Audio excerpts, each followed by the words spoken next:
नमस्कार। भारत के इतिहास में ऐसा कभी नहीं हुआ। उपराष्ट्रपति ने अचानक इस्तीफा दिया और फिर जैसे धरती फट गई, आसमान निगल गया, उनका कोई अता पता ही नहीं। कपिल सिब्बल ने तंज कसा। लापता लेडीज तो सुनी थी, लेकिन लापता उपराष्ट्रपति पहली बार सुन रहे हैं। तो सवाल ये, जगदीप धनखड़ साहब कहां हैं? 21 जुलाई संसद का मानसून सत्र शुरू हुआ। देश भर की नजरें राष्ट्रपति, उपराष्ट्रपति, पीएम और विपक्ष के नेताओं पर थीं। इसी दिन जगदीप धनखड़ ने अचानक इस्तीफे का ऐलान कर दिया। वजह बताई, स्वास्थ्य। 1 महीने पहले उनकी एम्स में एंजियोप्लास्टी हुई थी, लेकिन इस्तीफे के बाद न कोई सार्वजनिक बयान, न कोई फोटो, न कोई वीडियो। ये चुप्पी, ये अदृश्यता राजनीति के गलियारों में रहस्य और अटकलों का तूफान खड़ा कर चुकी है। पूर्व कानून मंत्री कपिल सिब्बल ने प्रेस कॉन्फ्रेंस में व्यंग के तीर छोड़े। बोले, लापता लेडीज सुनी थी, लेकिन लापता उपराष्ट्रपति पहली बार देख रहे हैं। उन्होंने गृह मंत्री अमित शाह से मांग की, देश को बताइए हमारे पूर्व उपराष्ट्रपति कहां हैं, क्या वे स्वस्थ हैं, सुरक्षित हैं। सिब्बल ने यह भी कहा कि अगर जरूरत पड़ी तो हैबियस कार्पस याचिका डालनी पड़ेगी। अब लापता लेडीज का तो मुझे पता था, कि लापता उपराष्ट्रपति का ये तो पहली बार सुना। अभी हमारे उपराष्ट्रपति थे और जिस तरह से उन्होंने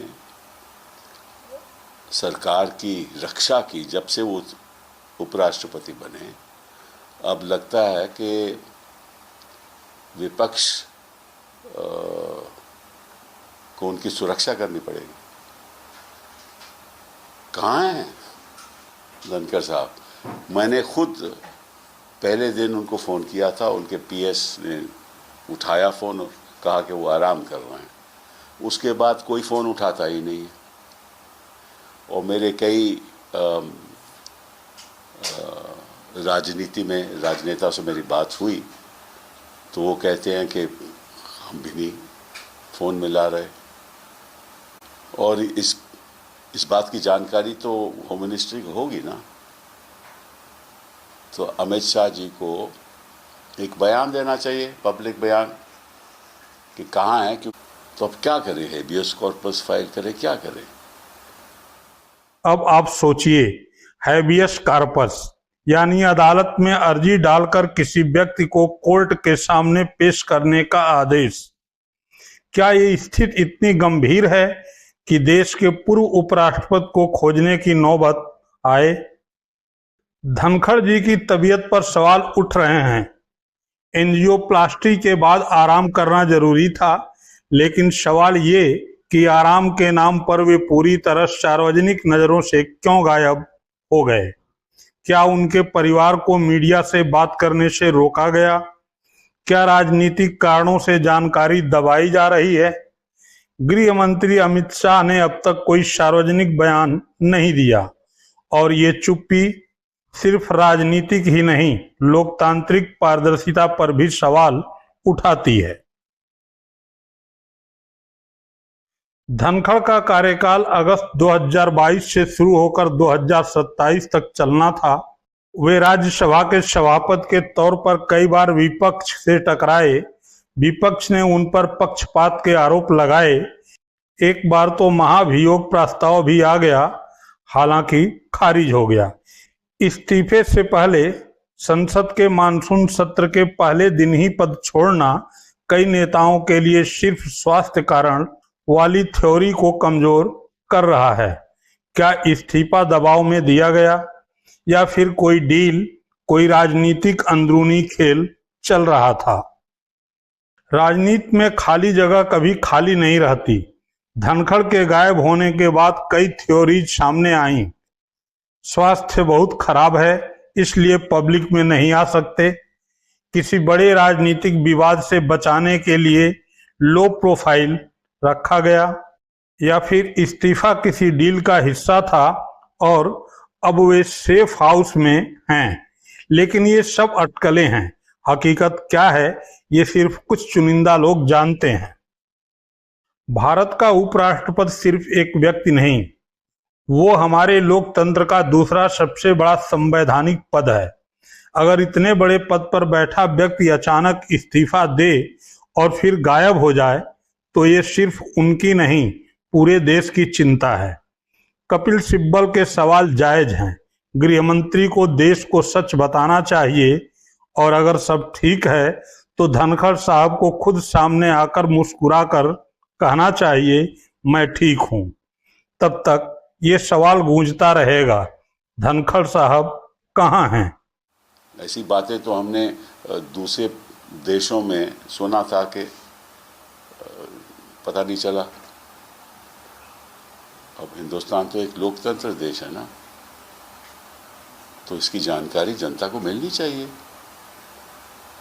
अब ऐसे मामले में मैं कहीं जाना भी नहीं चाहता, वो FIR लिखवा दूँ, किसी को बोलूँ, ये भी नहीं अच्छा लगता। और उनकी तरफ से भी कोई सूचना नहीं है। ये भी अजीब बात है कि उनके दोस्त हैं, उनके कई परिवार के लोग होंगे, दोस्त होंगे, कोई चर्चा ही नहीं है। तो मैं आग्रह करूंगा गृह मंत्री जी से कि आप इतना तो बता दीजिए, आपके पास तो इतने साधन हैं और बांग्लादेशी को आप ढूंढ के वापस भेजते हो। ये तो हमारे उपराष्ट्रपति जी हैं, इनका तो आपको मालूम होगा कि कहाँ है, तो प्लीज़ एक बयान दे दीजिए और अगर ठीक ठाक है तो वो भी बता दीजिए। और अगर क्योंकि वो अगर जहाँ भी हैं, क्योंकि उनके अपने ऑफिशियल रेजिडेंस तो है नहीं, वहाँ तो है नहीं ना, तो जहाँ भी हैं हम भी जाकर मिल लेंगे। क्योंकि जो उपराष्ट्रपति के नए चुनाव हैं वो तो उनमें तो थोड़ी देरी है ना, अभी सितंबर में होंगे, तो सितंबर से पहले हमारी मुलाकात हो जाए तो अच्छा रहेगा ना, कि हम भी कहेंगे कि वो सुरक्षित है, सब ठीक ठाक है और स्वस्थ हैं। ये ज़रूरी है क्योंकि कोई ऐसा हिंदुस्तान के इतिहास में आज तक नहीं हुआ। पहले तो इस तरह से कोई इस्तीफ़ा नहीं दिया किसी ने और फिर उसके बाद मालूम ही नहीं कहाँ है। अगर आप भी मानते हैं कि लोकतंत्र में पारदर्शिता जरूरी है तो इस वीडियो को शेयर कीजिए और कमेंट में लिखिए और देखिए उस मुखर नेता की वीडियो जो सांसद से राज्यपाल तक रहा, लेकिन जिंदगी के अंतिम क्षणों में मोदी जी के लिए क्या छोड़कर गया। सत्यपाल मलिक जी की ये अंतिम वीडियो। मोदी जी मुझे झूठे आरोप पे ना फंसाएं। जिस मामले में वो मुझे फंसाना चाहते हैं उसमें मैं खुद शिकायत करता रहा हूं। मैंने खुद शिकायत की है उनसे और वो उसमें मैं शिकायत करता रहा हूं। मेरे पास 4 कुर्ते पजामे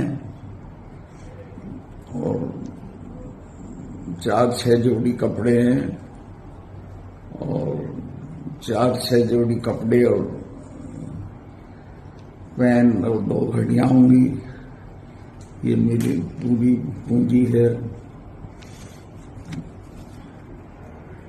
मेरे पास दिल्ली में एक घर का मकान है और यही मेरी धरोहर है।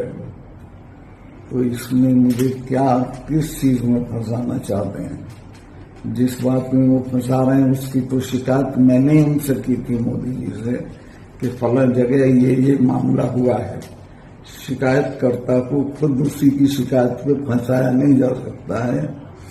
उसकी शिकायत पे उसी में मुकदमा नहीं चला सकते हैं। तो ये बहुत ही अनैतिक है और इसको जरा सारे लोग ध्यान से देखें और इस पर गौर करें। Thank you.